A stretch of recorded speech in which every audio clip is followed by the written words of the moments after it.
Hello, good afternoon. Welcome everybody. I hope you're managing to stay safe and you've been enjoying the conference so far. I want to take the opportunity to thank Charlie Brandon and the team at Offshore Network for providing providing panels and presentations.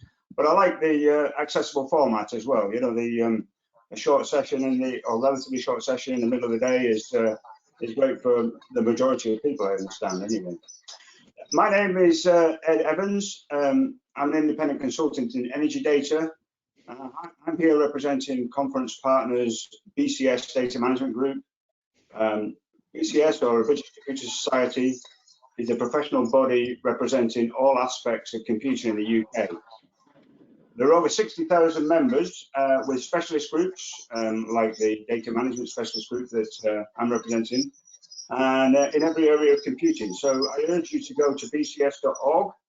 You don't need to be a member, but there's a wealth of very useful information there. So moving on. So we're going to be, in this panel session, we're looking at the importance of data within digital transformation. We have three panelists, each coming from with a different role and coming from a different perspective, which is really useful.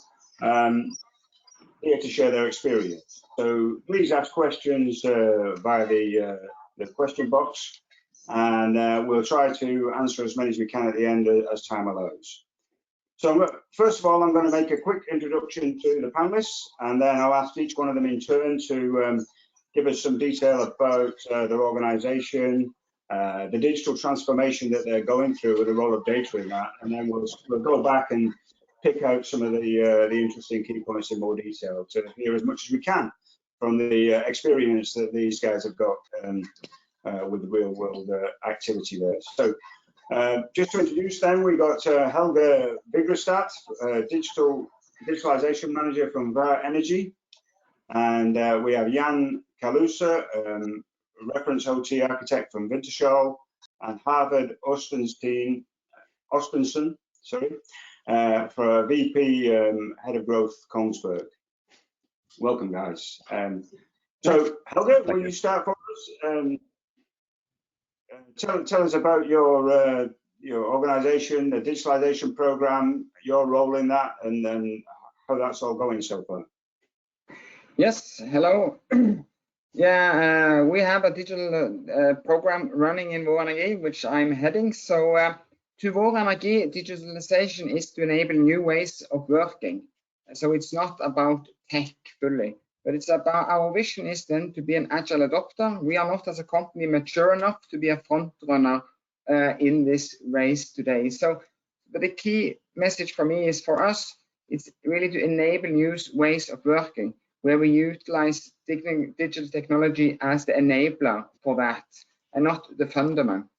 So the digital program that I'm heading up, we have three main responsibility. We deliver digital initiative from the ID to scaled initiatives based on the need classified by the company. Then we deliver a business value from the digital initiative, and that is cash value, process improvements value, and of course FTE reductions or optimization. When I say reduction, it's not reduction in laying people off, but it's actually reduction and optimization to give them back their time to work with value-added work. We also have responsibility for the overall growth of digital competence in the company. So it's quite a large portfolio of responsibilities, and we are a company that has a digital partner.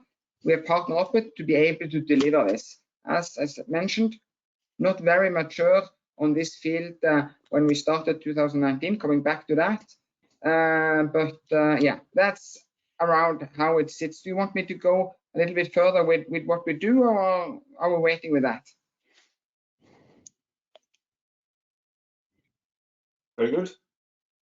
And the data side of things? Okay, yeah.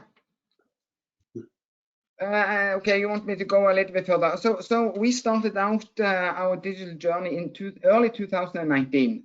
We did a 13-week sprint strategy and roadmap session, and that was confirmed and approved by management in June 2019. When that was done, we actually used a lot of the time autumn 2019 to build the way we work in digital in Var Energi. This is a framework that we have classified and built to really be able to deliver ideas and to scale them. And it has been very good, well received, both externally, but of course also very important internally. And actually that framework and how we really work with digital initiatives was going to be the theme that I was going to talk about live in London. But now here we are talking about data, which is another very key enabler for digital transformation. So we think that we need to have some frames around it, but of course data is an equally important enabler for that. For us, data is the key enabler, as I said, for our transformation, and therefore we have used a lot of our time in 2020 to deliver what we have called enabler projects. We have built a data platform strategy, and we are now into implementing this strategy, and that will give us the full future capacity to focus on data governance and data lineage, which I think is very important to really be able to control this. The data will come from our EMP data silos, or should I probably more correctly say our legacy systems, but we are very silo oriented, coming from actually 7 companies that have merged into Var Energi over the last years.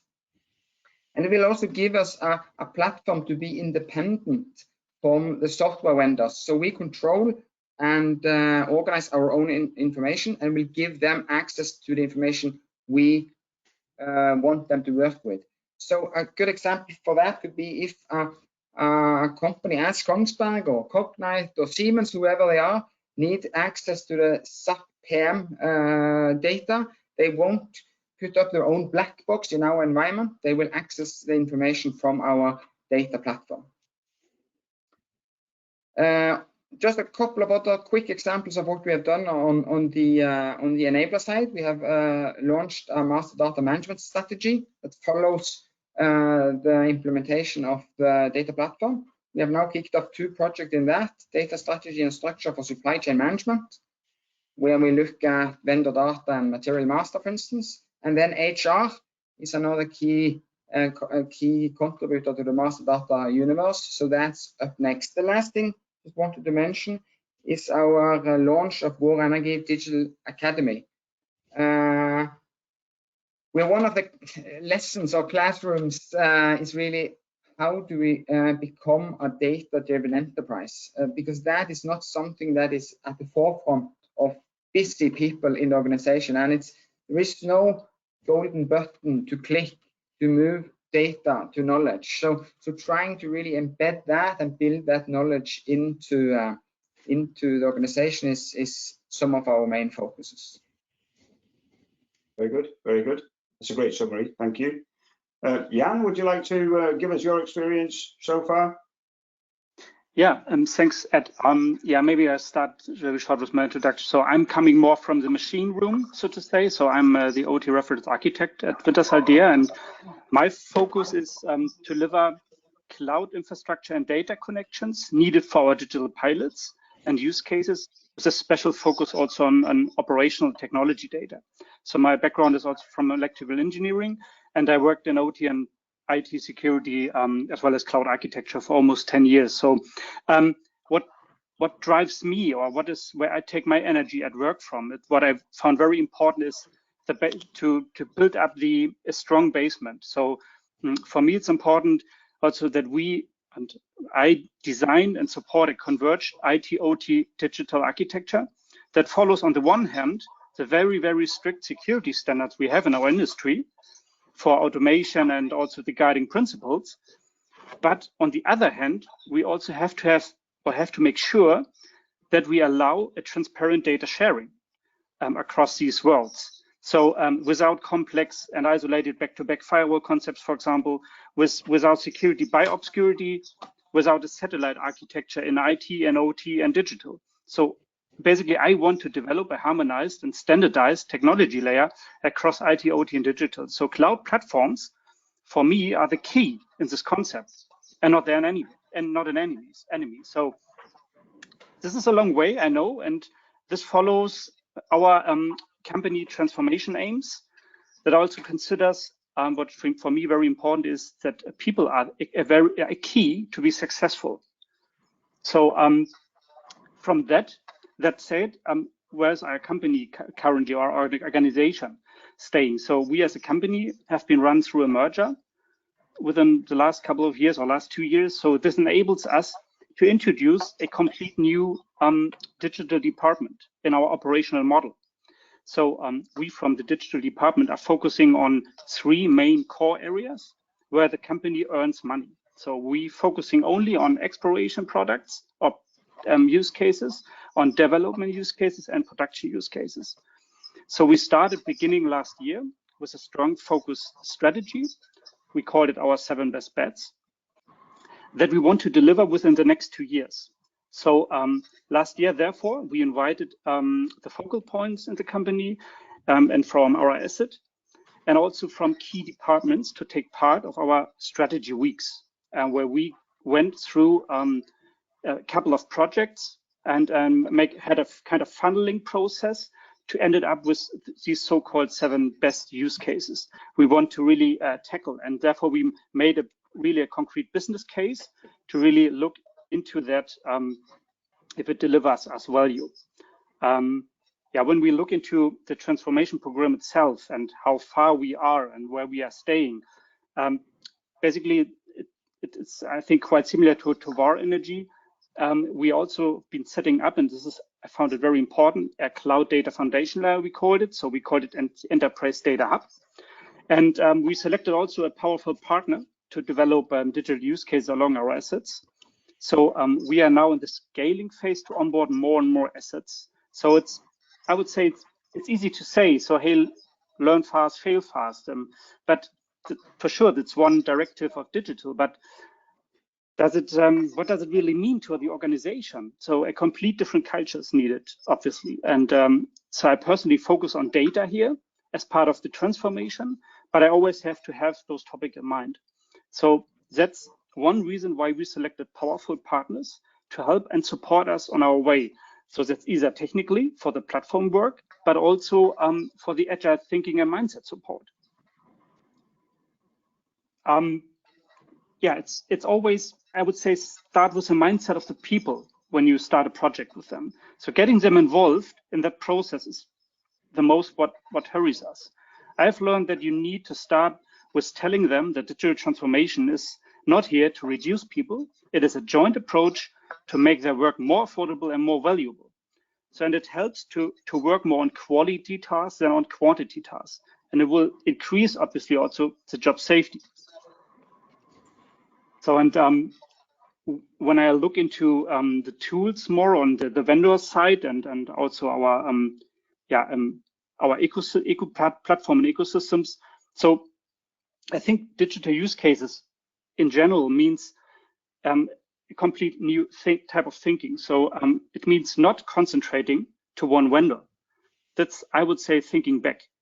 So digital transformation means for us having a big ecosystems, like also Var from Helge mentioned, of vendors in the future to work with together on these digital data and use cases. So, but this implies that we as a company, as organization, should have always full control of all data transfers, pipelines, and conversions, which happens.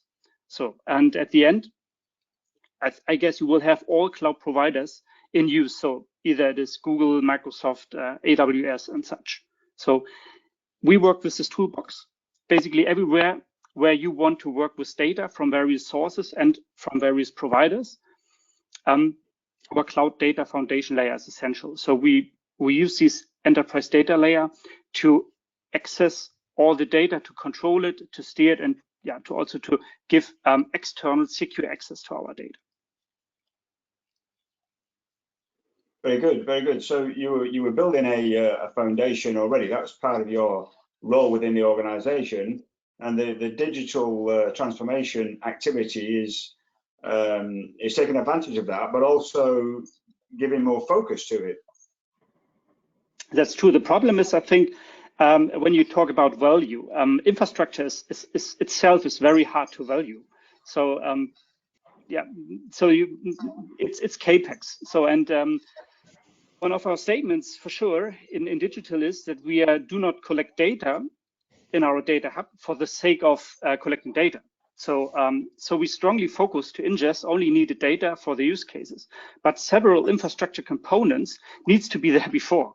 So it is still a balancing act also for us to find a sponsor for this, because you typically need to start this groundwork much earlier than the profit-bringing use cases. Infrastructure groundwork is really hard to value. Yeah. I think we'll come back to that later. The balancing act, quite often it's a challenge of budget as well, isn't it? Because you know, does the investment relate to the infrastructure and a range of projects or a specific project? But that's a great introduction. Haavard, you're coming from a different perspective as a vendor, a commercial vendor in here, but you must see angles of digital transformation. So. Yeah, absolutely. So, and I think, you know, there's a lot of value in what's already been said here. So I'll try not to repeat too much of that, but focus on the ad. But I can give a little bit of background first, maybe, and then we could get into it. So, so my role at Kongsberg Digital is head of growth, which means I'm responsible for market-facing activities, partnering with clients, helping them with the value proposition problem, and also to drive adoption of digital tools. And we're very focused on digital twins. We've built a digital twin framework that enables this very broadly. And I feel that we've gotten to a quite good definition of a digital twin, which can help enable a lot of things that have already been discussed, but also to drive some specificity into that term. So if we talk a little bit about Kongsberg and the perspective of Kongsberg, then it's a large company. It's 11,000 people globally, 200-year history in Norway, etc.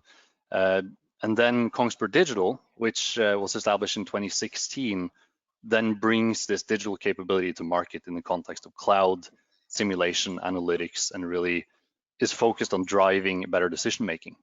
So we really help companies, typically energy asset operators, to transform by introducing digital twin capabilities to take advantage of the expertise that we can bring to the table, which includes capabilities and functionalities to become more data-driven, you know, improve decision making, and help clients reach their specific business objectives. And it's really important to emphasize the value orientation. It's not about the features and functionalities. It's all about customer value here, right? So you wanted to know a little bit about the data journey. So since 2016 then, which it doesn't seem like it's a very long time ago, but there's been rapid, you know, change and for the better, I think, over those past 4 years, as we've kind of collectively as an industry helped ourselves demystify some of these terms. So in terms of the Kongsberg vantage point, our vantage point was always analytics, especially through simulation. So we have approximately 25 years of experience in delivering analytics to oil and gas companies, analytics that describes the behavior of the facilities. So we built from that core, put that into a cloud context with initially digital collaboration technologies that would drive out the value of production-related data to a wider ecosystem. And we've continued to expand from this core, and then we deliver data and contextualize data in areas such as reliability, optimization, workforce enablement, etc. And of course, with the recent cycle, we've seen a lot of focus on OpEx, nothing unusual there, especially maintenance, but also more fundamentally breaking down workflows, injecting data into new workflows and enabling people to do more work with data in a remote setting and a digital setting. And we continue to deliver, on one hand, analytics to drive data into the decision-making context, but also to deliver it at the right time to the right people, where that requires a little bit more of a fundamental transformation, whereas some of the information that we've been dealing with has been delivered to a narrow set of users, not necessarily because those are the only users that are somehow dependent or subject to or can derive benefit from the data, but just how organizations have been wired, right? So right now we're working on deploying and servicing a host of digital twin assets across the industry with our Cognitwin platform. where initiatives range from, like Jan was talking about, putting in the infrastructure, so put in the baseline for innovation, which for us is a rapid deployment of a digital twin that converges the core of the OT and IT architecture in one place, and then very rapidly accelerating into value-oriented use cases.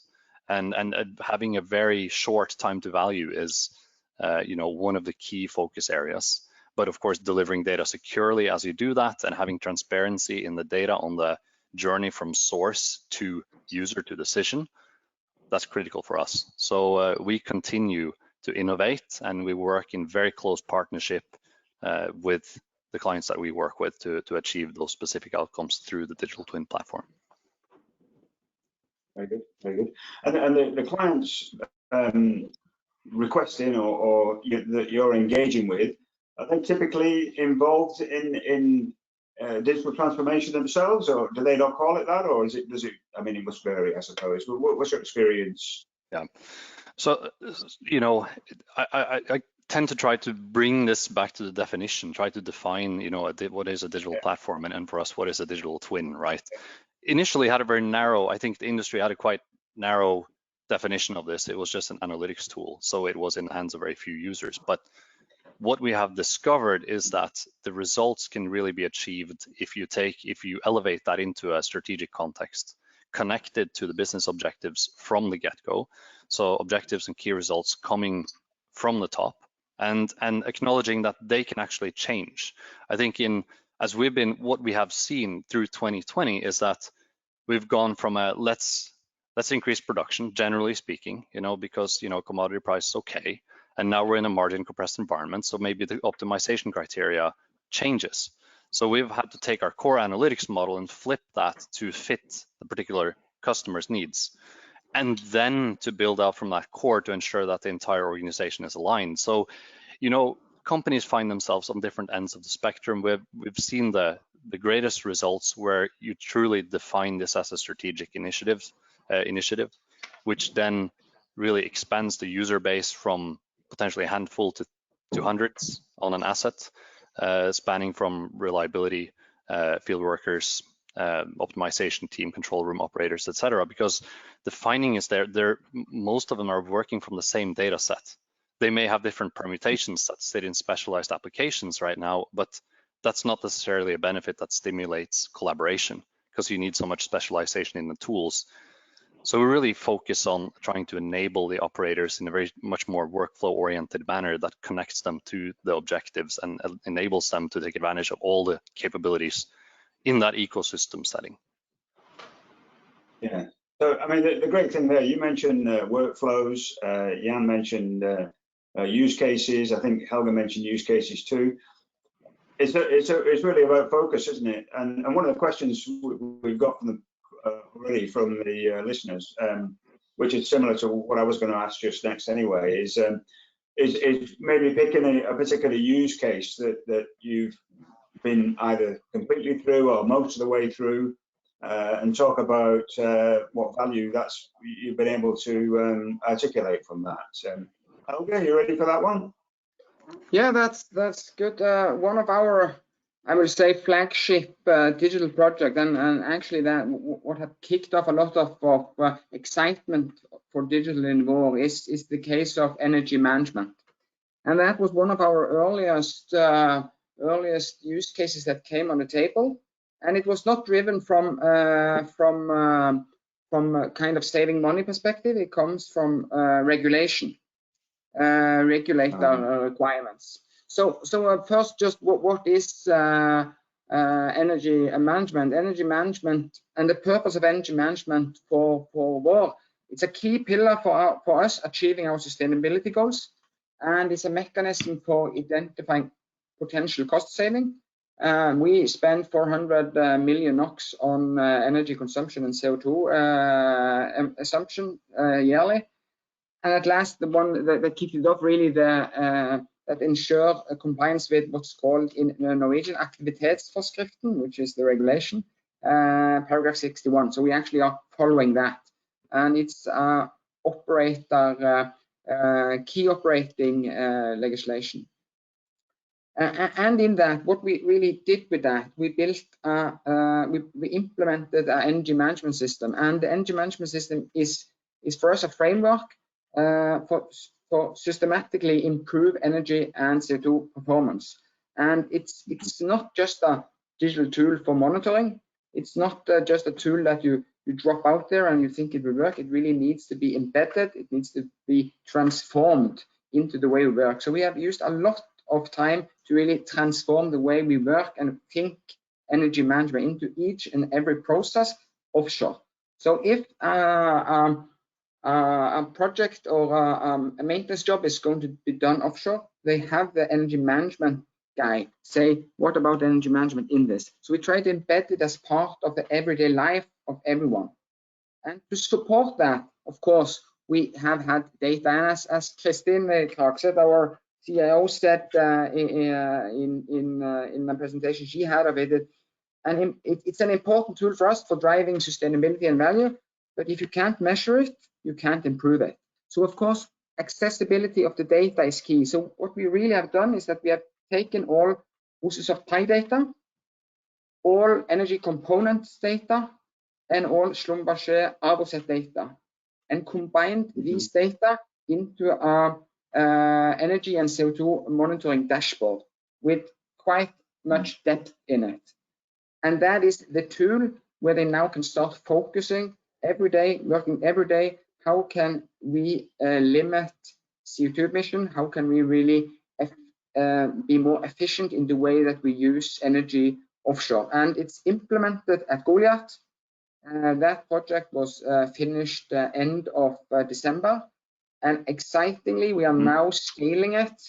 And that's the key word for every digital MVPs. We are actually scaling it now to the Balder and southern fields of our organization. So this is our, because this is a big project. This is the first big project that we actually are scaling to the complete Var Energi asset base. So it's quite a flagship project for us. It's what I call a disruptive, not because while I call it a disruptive project, it's not that it's highly advanced and we use IA and all of that stuff, but it's really disrupted in the way we work. We have had really to transform the way we work, the way we think, and it has become a reference project for management. They can use it when they have their presentations. So yeah, that's an example from our side.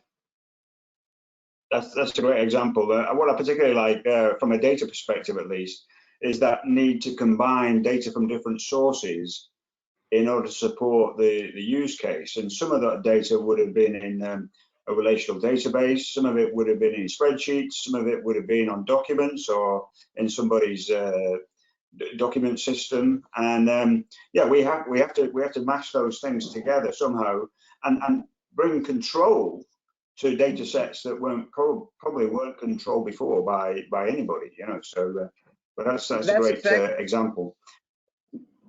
That's exactly how it was at Var. We didn't know how much energy we used combined.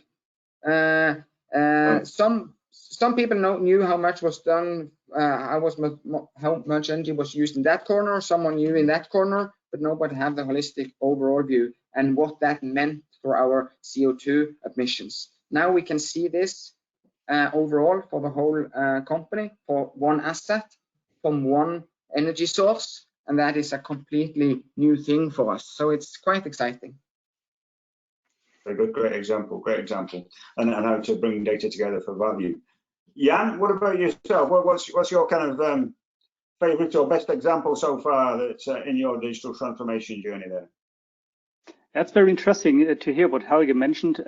I think Helge's team is maybe a bit more further with this. We are also looking into, for sure, energy management system currently, or energy management dashboarding on various assets. But maybe I can bring in a more refined use case we have done so far. It was, for example, a machine book app, which is also quite nice. So it's as part of our digital worker initiative. So it's a tip of the iceberg. So there's so much more to come, I would say, within the next couple of years. So as part of our digital worker initiative, we developed a so-called machine book app based on our data foundation layer, so the data hub, and our solution provider platform. So the app will be used by the workers on their X-proof devices to check, maintain, and control all parts of the facility on a regular basis, so daily, weekly, monthly checks. So these checklists have to be done for the German TÜV, so it's a technical association, and it combines in the app those instant real-time values. So from like you mentioned an OSIS of Pi, we have a different system in Germany. So real-time values combined with, for example, Excel sheets, which will also be imported, combined with maintenance information from SAP, and also combined with manual inputs. Beforehand, they was run through the asset with a sheet of paper and written down this stuff, and get a signature under it. And now it's everything done in an app, so they can also input manually checks, and it will be also approved by the technical association. So, and this saves a lot of time for the people in the field. And this is also, I think, a good example how digital products will progress. So we started with an MVP, very small, so really just only the stuff that the people immediately need. And currently we are thinking about how can we, for example, enable the guys more on the self-service, so that they can use the app and also design and add entries for themselves without needing a developer. So this is also a very important part in our digital transformation, using more self-service. We're also currently investigating in low-code platforms. I would not call it no-code, because no-code is obviously wrong, but it's low-code. And it's also a challenge for our data science community and team to build up a community and to use these or introduce these low-code platforms, because this is something where you can reduce the load from the team, from the backend team. If a user can just change the values inside the app on their own, without the need of a developer or without the need of an architect at the end. So this is really something which is interesting for us, and there we are going currently more deep into this. So, but for digital worker initiatives to be run, you need for sure also, again, infrastructure.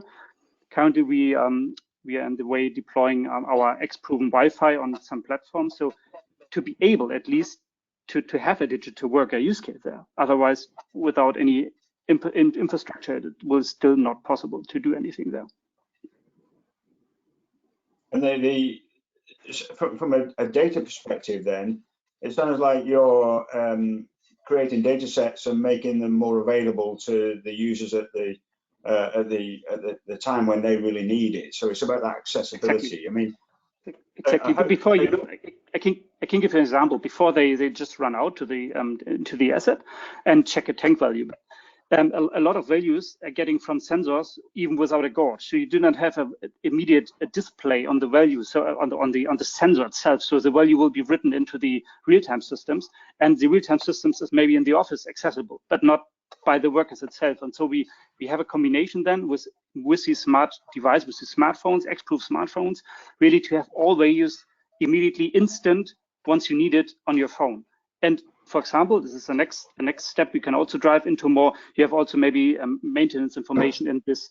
You have also maybe the manuals of the specific pump, specific compressor. If you want to do some stuff, you can also upload photos and pictures, which is also very much used by the workers. So you can put a photo into the maintenance log, like, oh, here's something looking not very good. So can you check on this? They make a picture of it with an X-proven phone, and then it's also attached to these checklists. So this is something, yeah. And within that, you've got inbuilt data quality processes as well to make sure that people are looking at quality assured data or controlled in a better way too. Yeah. That's also, yeah, and a hard topic. Yeah, quality assurance is also a hard topic, yeah, to achieve. Yeah. Thank you. Haavard, do you want to give us an example then of your favorite project so far in this world?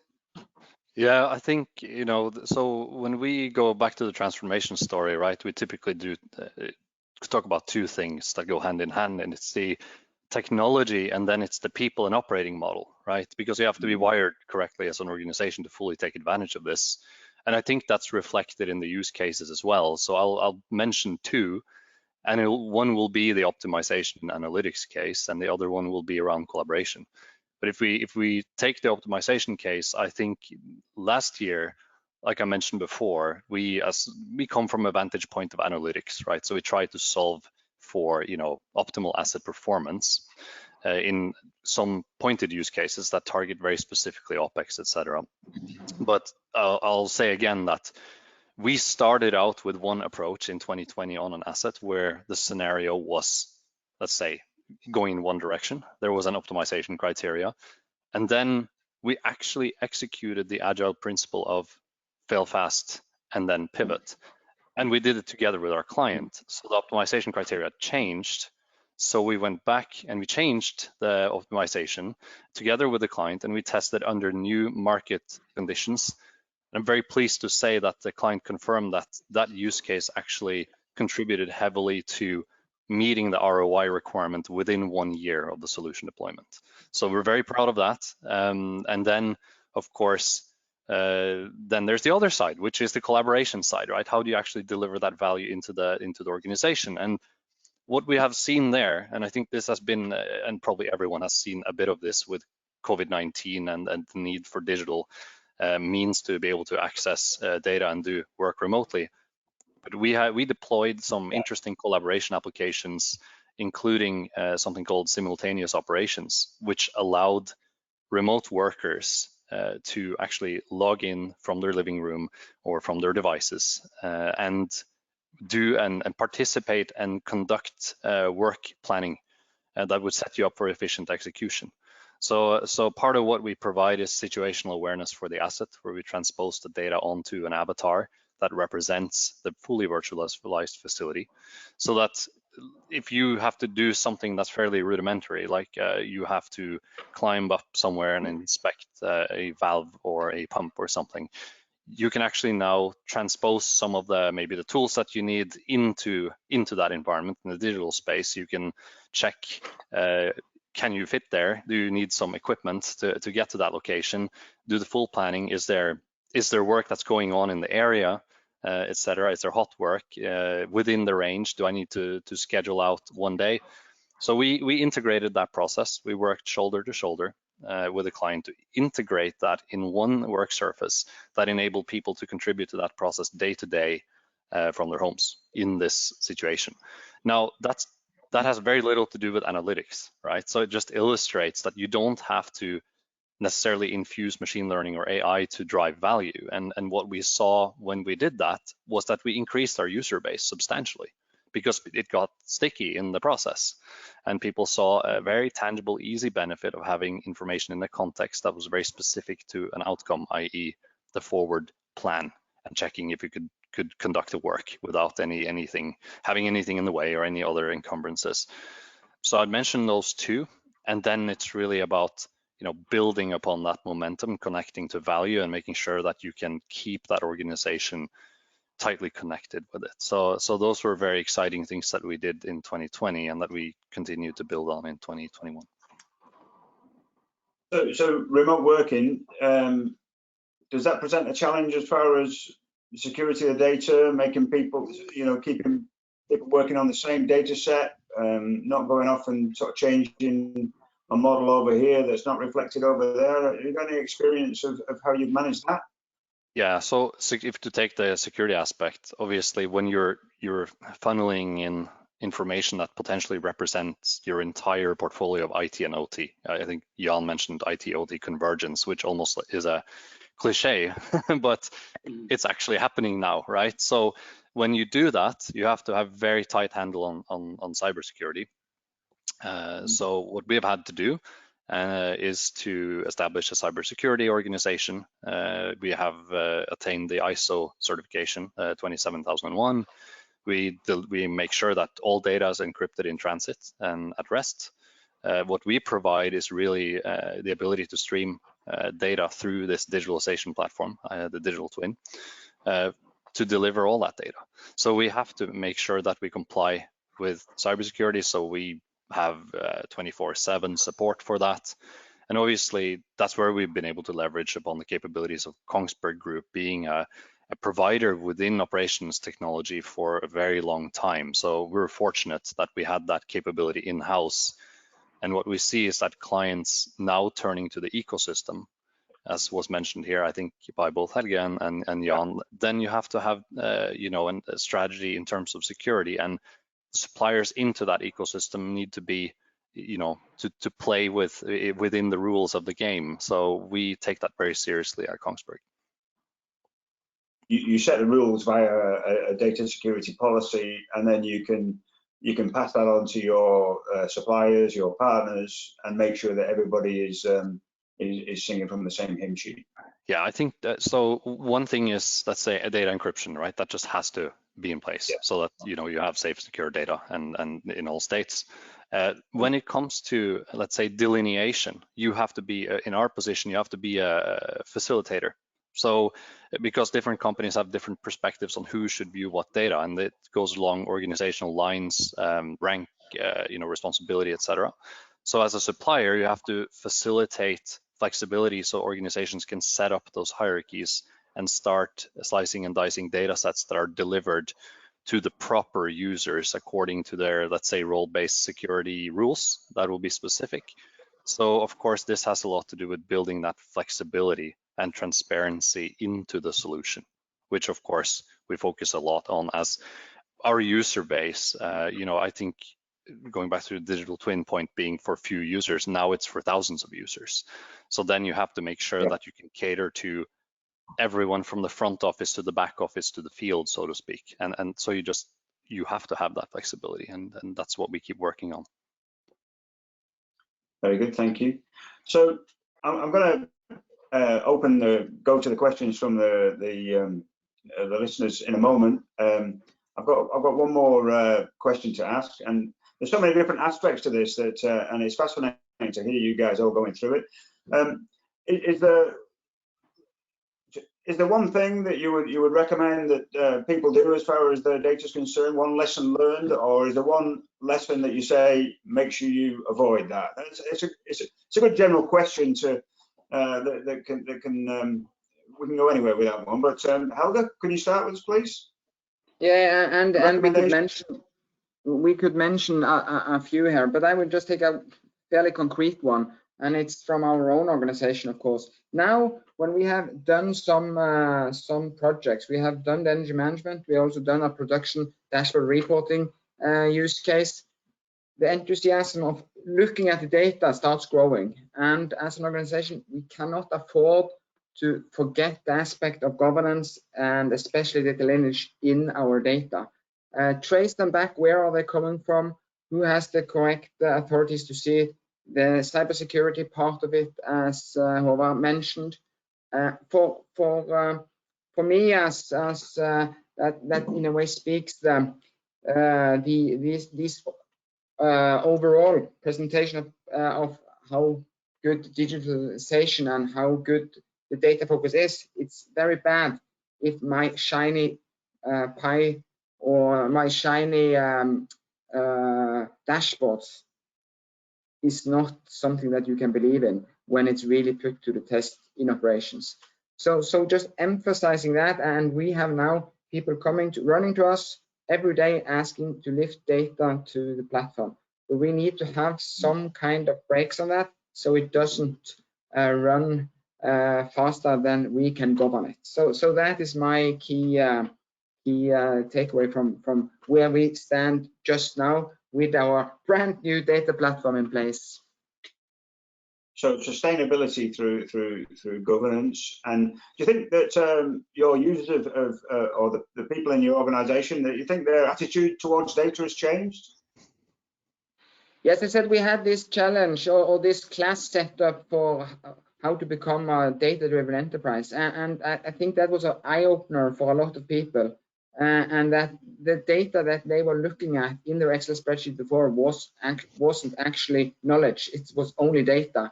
Now, by combining these sources into a new dashboards, it really becomes knowledge, and that makes them forget that it needs to be correct data. It needs to be the good data that we actually present, because a good data model also flushes the bad data, and the bad data need to be taken out. So there is a lot of work there, and not underestimate that from my perspective.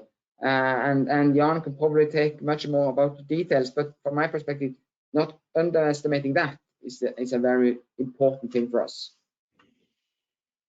Jan, what's your number one lesson learned to do or avoid? Yeah, first of all, I couldn't agree more to what Helge said, because I'm also part of the data governance department within our organization. So with my subtopic, so very, very important.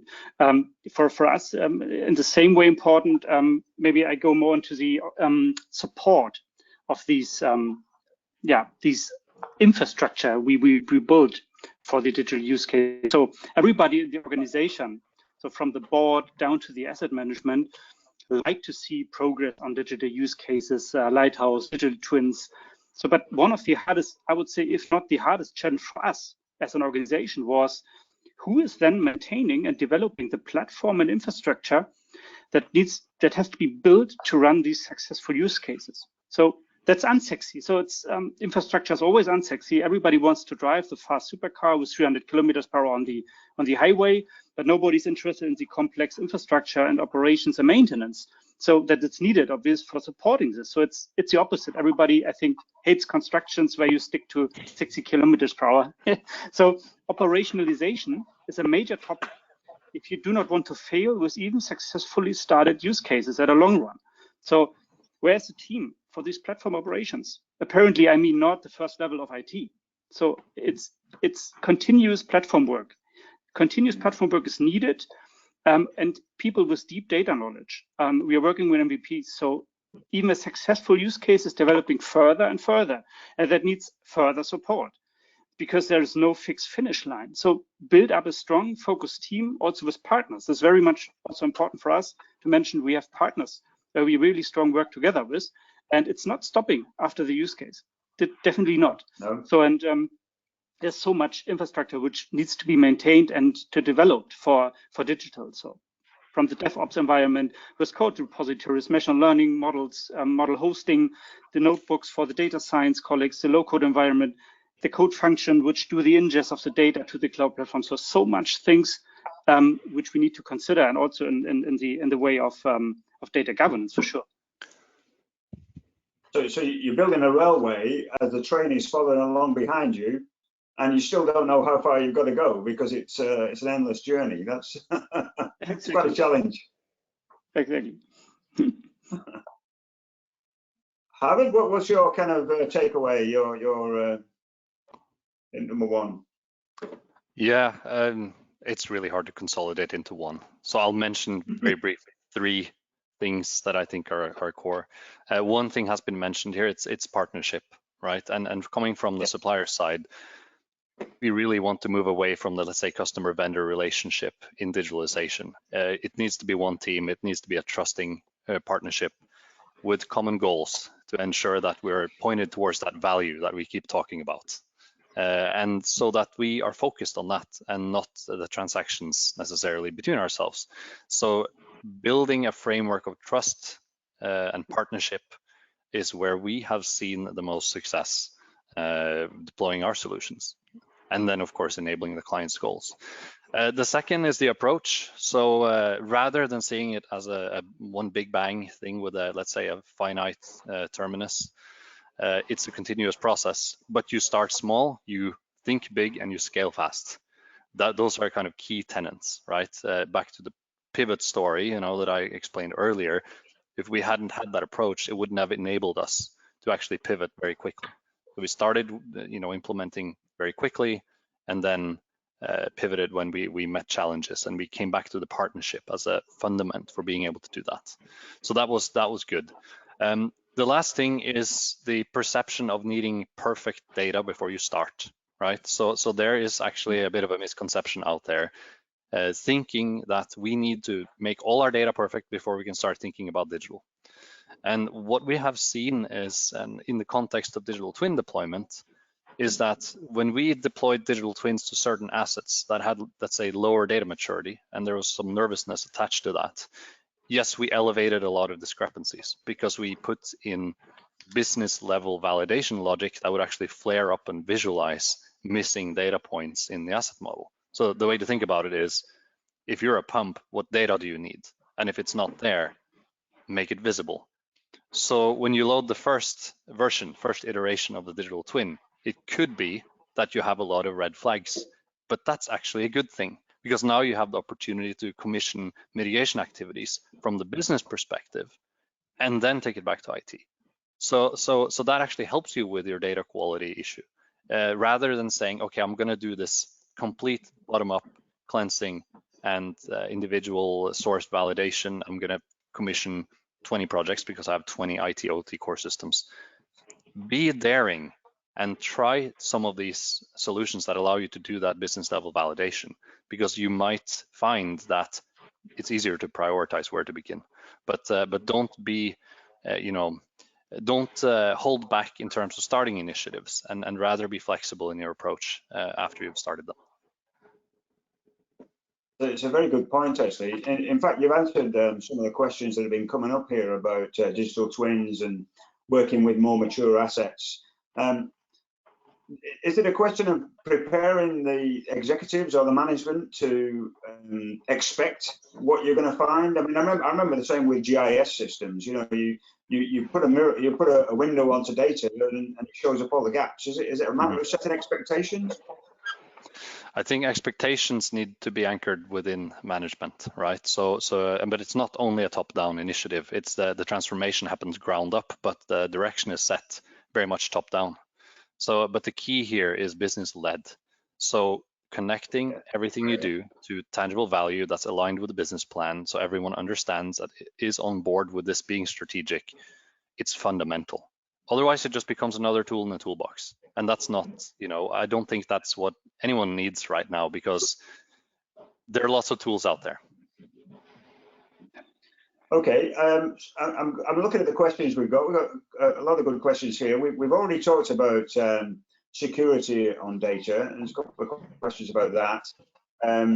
There's another one here about historical data, which is kind of related to what we've just been talking about. I mean, how do you articulate the value, or where is the value in going back to data on old CDs or old tapes or stored away on old documents? Is that a difficult battle to wage, or how do you go about that? Jan, you're nodding, you can take that one. Yeah, it's a good point. We also mentioned for several digital worker use cases how, yeah, there are in the folder there are maybe some nice documents which we would like to have also accessible. And I think it's I couldn't agree more what you said before. So we only ingest the data which we really need for the use case.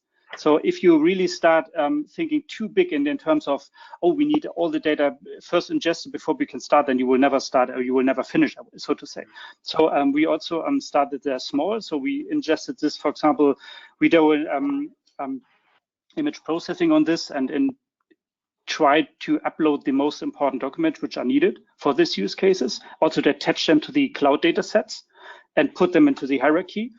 Yeah, and to make them accessible. But you cannot say you ingest everything within, I don't know, 2 months. It's impossible.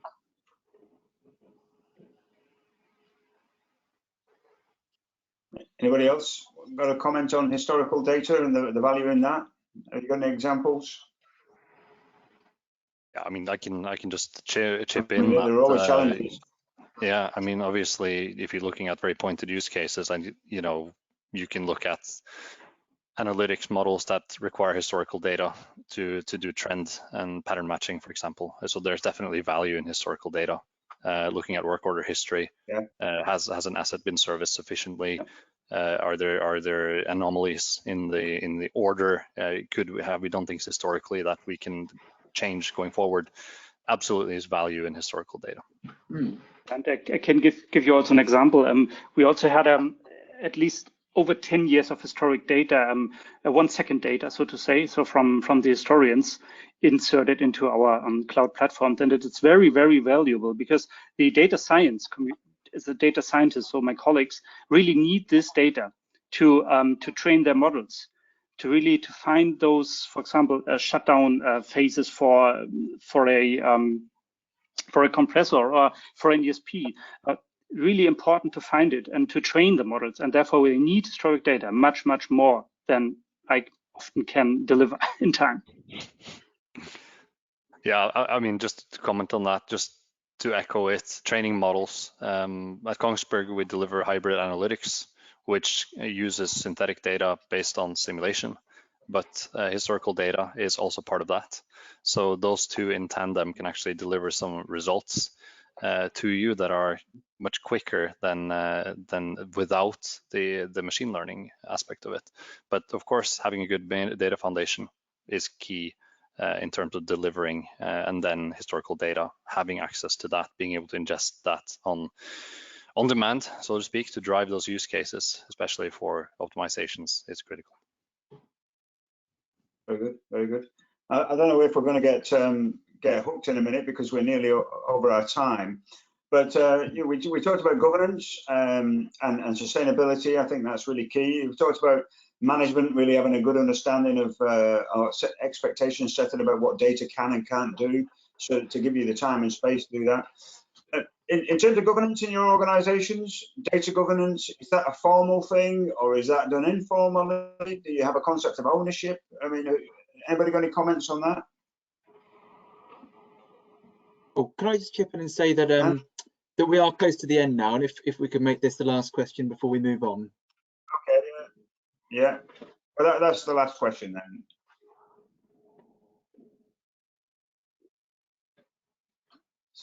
Yeah, I can start quickly then. Yeah, just to say that, and it spins on what I said last time. We need to have some formality around this. So we are definitely building that up as we are building up our capabilities of digesting the data. So yeah, that is a key to have foundation around that. Okay. Yeah. Yeah, we also, for example, looking in this regard and for example, the data catalog for the cloud data, which we store in a data lake and stuff like this. So a lot of activities around data governance are currently running in this regard. Yeah. Okay. Well, I think we've used our time, Charlie. So I want to say yes, thank you to. Sorry, go ahead. I was just going to say thank you for myself. Yeah, sorry, I was just going to say thanks to the panelists for that insight into the active and ongoing challenges you've got and how data is supporting all that and how attitudes have changed to data. I think it's been fascinating. Thanks to all those guys asking questions. I hope we got to your questions. I think we touched on all the subjects that were part of the questions anyway. And thanks once again, Charlie, for giving us the opportunity. No reason. Yes, thank you to Helge, Haavard, Jan, and Ed. I think it's been a very interesting discussion. Yes, thanks to everyone who's been watching, and hope you can all join us for the next and final session of the day, which is a talk with Energistics. So thanks very much then. Bye all. Cheers.